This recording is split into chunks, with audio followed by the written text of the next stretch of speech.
Transformer विषय। Transformer definition कौन कहूँ? Transformer is a static device.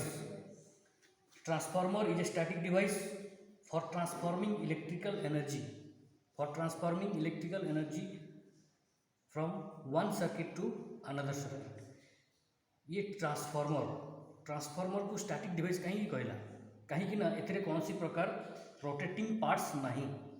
जितकी भी पार्ट्स अच्छी सबू जाक स्थिर, सबू जाक कन्स्टांट रहे सबू जाक पार्ट्स कन्स्टांट रोचे। कोर, वाइंडिंग है, इन्सुलेटर, कंजर्वेटर, कूलिंग ट्यूब जितकी भी पार्ट्स अच्छी सबू कन्स्टांट रोचे, स्थिर अवस्था रोचे, स्थिर अवस्था रहीकि काम करुच्ची।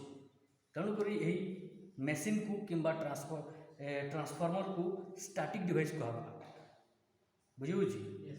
स्टैटिक डिवाइस कहीं कहवा कहीं से कौन प्रकार रोटेटिंग पार्ट्स ना, कौन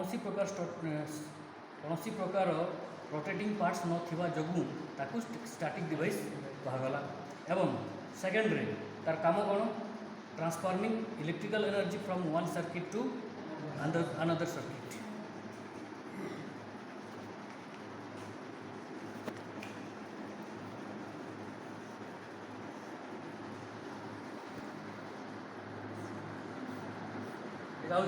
ट्रांसफार्मर सिंबल है, ट्रांसफार्मर सिंबल।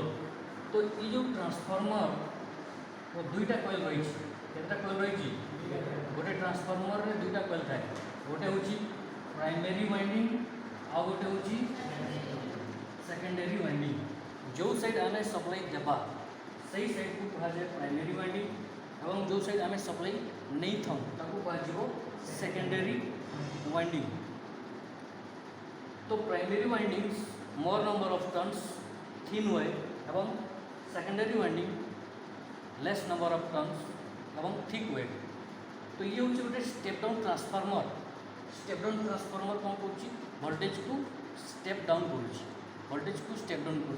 मन कर आम ये 220 वोल्ट, ये बाहर 110 वोल्ट एसी सप्लाई केते हला? वोल्टेज स्टेप डाउन है कि स्टेप अप है? वोल्टेज कमिला कि बढ़िला? वोल्टेज डाउन है ना, तेणुक कहला स्टेप डाउन ट्रांसफार्मर। तो ये हूँ ट्रांसफार्मर सिंबल। दुईटा वाइंडिंग रही है, प्राइमरी वाइंडिंग जोटा कि आम सप्लाई दूचु, आ गोटे हूँ जोटा कि सप्लाई नौचु कह सेकेंडरी वाइंडिंग, प्राइमरी साइड और सेकेंडरी साइड। ठीक अच्छे, ये बुझीपार। तो आम बही कौची कि transformer is a static device which transfer electrical energy from one circuit to another circuit. गोटे सर्किट रु और गोटे सर्किट को इलेक्ट्रिकल एनर्जी को ट्रांसफर करें। केमती ट्रांसफर करें? ये ट्रांसफार्मर वर्किंग प्रिंसिपल हूँ mutual induction. Mutual induction principal रे ट्रांसफार्मर काम करें। म्यूचुअल इंडक्शन प्रिंसिपल कौन कहूँ? जदि आम म्यूचुअल इंडक्शन प्रिंसिपल कौन कहूँ? जदि आम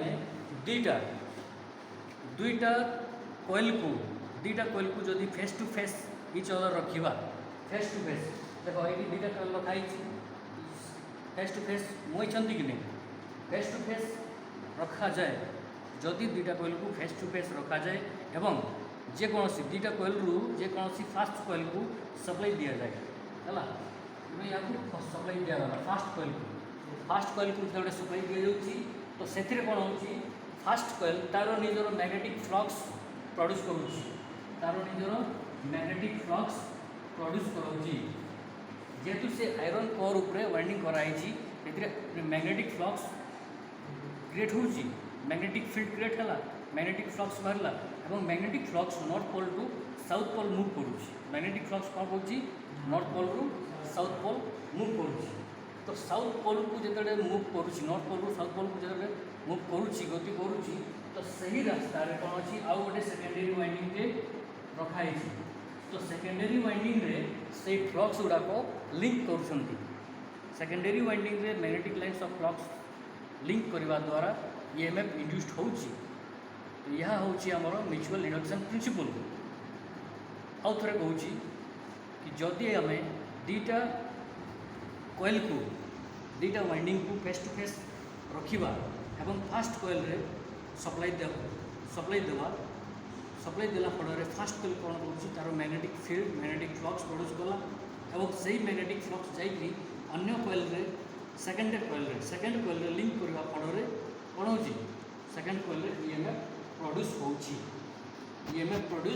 होची यह हूँ आमर म्यूचुअल इंडक्शन प्रिंसिपल ट्रांसफार्मर काम करता है प्रिंसिपल रे म्यूचुअल इंडक्शन प्रिंसिपल रे। तो ये देख फास्ट कॉइल यहाँ हूँ गोटे सर्किट सेकेंड कॉइल ये हूँ गोटे सर्किट। तो दी जन मध्य कौन सी इलेक्ट्रिकल कनेक्शन नहीं कौन सी कंडक्टर कनेक्ट ही नहीं तो सेकेंडरी कॉइल रे ईएमएफ केमती प्रोड्यूस है मैग्नेटिक फ्लक्स लिंक करने द्वारा बुझीगला कौन सी प्रकार इलेक्ट्रिकली कनेक्शन नहीं कि कंडक्टर कनेक्शन नहीं केवल मैग्नेटिक फ्लक्स लिंक करने द्वारा सेकेंडरी कॉइल रे ईएमएफ इंड्यूस होची ये कहला म्यूचुअल इंडक्शन प्रिंसिपल बुझीगला।